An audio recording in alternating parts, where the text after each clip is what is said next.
Senator Rounds. Thank you, Mr. Chairman. To all of you, first of all, thank you for your service to our country. I have heard now from 25 senior department officials, including every service chief and 8 combatant commanders, that vacating the 3.1 to 3.45 gigahertz and the 7 to 8 gigahertz bands of the spectrum would have significantly negative consequences for our warfighting capabilities. Being forced to share these bands with commercial interests in a non-optimal way would have the same impact. General Caine,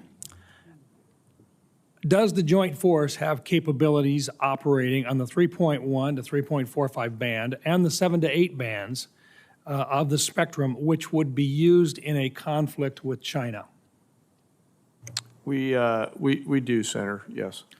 And would those capabilities be negatively impacted if the Department of Defense were forced to share those bands with commercial users in a non-optimal manner? Sure, Senator, I think the key is non-optimal. I know there's some work going on around dynamic sharing that would minimize to an acceptable level the ability to frequency hop in and out of those particular bands that would not adversely impact the Joint Force. So, but as of today, there is no way to make it happen.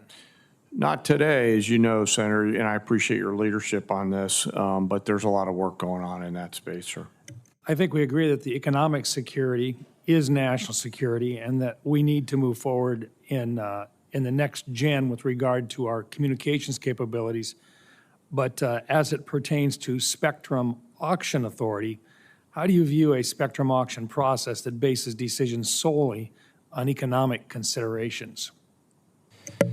Well, as you said, Senator, economic security is national security. You know, those are policy decisions. My job as the chairman is to provide the military advice to our policymakers and let them make that decision. And this firmly sits in that policy space. And so rather than put myself sideways out of my swim lane, I'll leave it to them to decide. But in your professional military opinion, the areas between 3.1 to 3.45 and the 7 to 8 band are critical to our national defense.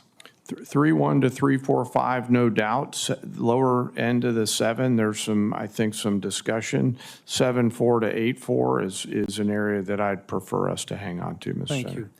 And Secretary Hegseth, I know that you've told me that you would be willing to go to the mat to protect these critical capabilities.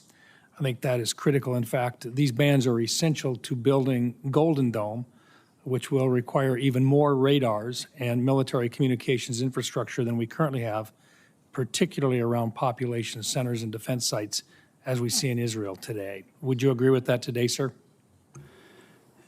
Yes, Senator, I concur with the chairman's characterization, and I would just say at no time in conversations around spectrum has DOD's equity never been, it's always been fully represented in those conversations to ensure we protect what we need to protect. Thank you. General Caine, what is your assessment of the operational and strategic benefits of maintaining the dual hat leadership arrangement between U.S. Cyber Command and National Security Agency, the NSA, particularly in terms of intelligence integration, speed of action, and mission success in contested environments? Sir, I can argue both sides of that one, and you know, mindful that that's a policy discussion. I think that either will go on soon or has been going on, and I'd prefer to leave that to the policymakers. I think the key is both organizations are critically important, and whether it's a single commander or 2 leaders that collaborate with no distance between them, we achieve the same end state. Would it be fair to say that the dual hat prevents stovepipes in the cyber domain today?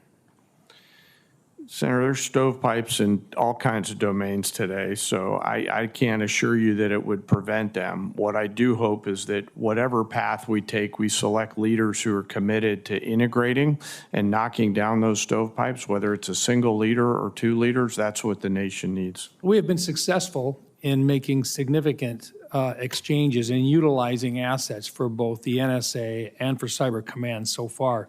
Secretary Hegseth, are you committed to maintaining the dual hat relationship that has significantly benefited our national security to date? Senator, as of right now, we're maintaining the status quo, but it's something we reserve the right to review. Thank you. Thank you, Mr. Chairman. Thank you, Senator Ram.